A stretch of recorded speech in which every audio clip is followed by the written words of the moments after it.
nacional em torno dos interesses do setor produtivo nacional.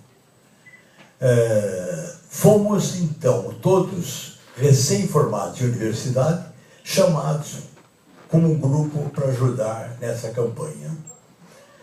Nesse grupo estava Carlos Franck, Erazê Martinho, Antônio Paniza, eu, Jaime Martins, uma série de companheiros que estão, alguns não mais, outros sim, né? Mas estão com o mesmo cuidado com a cidade. Bom, no meio da campanha, vamos dizer, no fim da campanha, Fernando Gasparini não pôde ser candidato.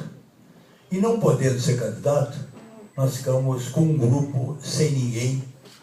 Eu resolvi ir embora para casa e quem não está no lugar responde por isso.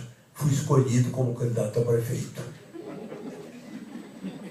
Então, em 59, eu fui candidato a prefeito em Jundiaí, sem saber o que fazer, recém-formado. Comecei a passear pela cidade e percebi uma coisa que me chamou a atenção. Eu fui até o rio Jundiaí, naquele tempo não existiam as marginais, e percebi que, apesar de ser um local ainda selvagem, ainda de eucaliptos, ainda não existia nada daquele lado do Max, e, no entanto, existia uma ponte de concreto atravessando o rio Jundiaí, que levava nada a lugar nenhum. Por sua vez, eu fiz uma visita a um bairro, a Vila Rami. Na Vila Rami você tinha o rio que passa e que entra por dentro da Sica, e você tinha ao lado norte todas as indústrias de Jundiaí, naquele tempo, e do outro lado do rio moravam os operários dessas indústrias, porque era terreno barato, próximo a Várzea. Como é que era a travessia desse rio?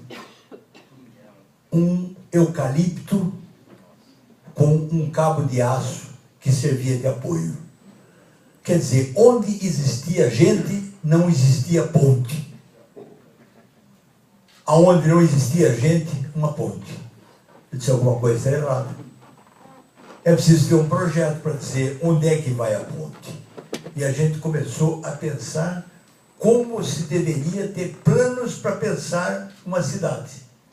Fotografamos todos os pontos, 59, todos os pontos onde críticas desse tipo surgiam, e fazíamos os nossos comícios com fotos mostrando os problemas da cidade. 59.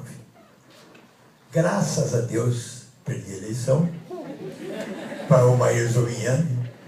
Diria graças a Deus e diria que Jundiaí se beneficiou muito com isso, né?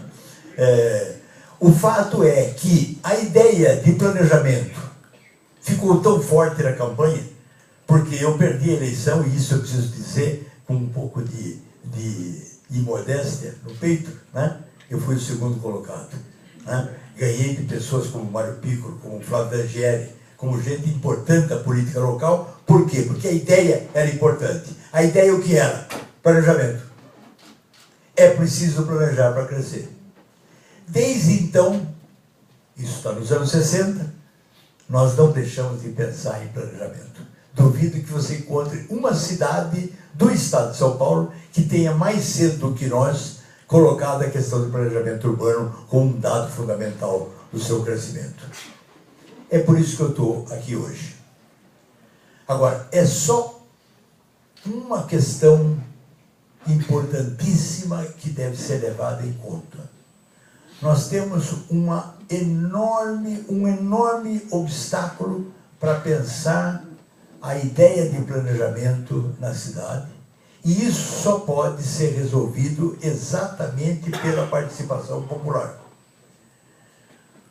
O modo de produção mudou.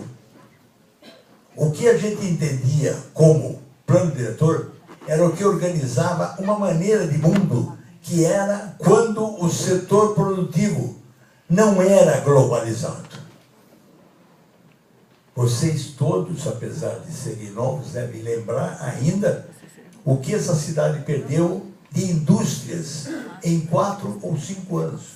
Indústrias do tamanho Sica, Vulcabras, Vigorelli, Cífico.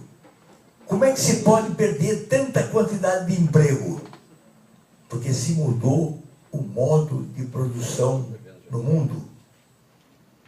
Entre uma maneira que a gente chama vulgarmente fordista de produção, taylorista, se vocês quiserem usar o nome correto, isso foi mudado para um outro modo de produção, que ipso facto se usa a palavra ligada ao automóvel, toyotismo, que é o just in time. Você hoje monta um automóvel com peças que vêm do mundo inteiro num só lugar, ao invés de ter uma linha de produção. Se o mundo muda radicalmente, a cidade deve mudar radicalmente. E mais importante do que nunca, então, é pensar no desenvolvimento da cidade. Isso é o que essa equipe tem feito. Por isso, o meu respeito é por um grupo que faz um trabalho que é continuidade do trabalho anterior, mas que percebe claramente a mudança fundamental de mundo. Essa mudança fundamental de mundo é tão séria que se resolve fazer um plano diretor participativo, porque é preciso ouvir todos os cidadãos para compreender o que seria a cidade hoje. Ela não é mais a cidade do jovem candidato a prefeito. Mudou completamente. Nisso, eu parabenizo a equipe de planejamento e encerro meu discurso, porque já falei demais.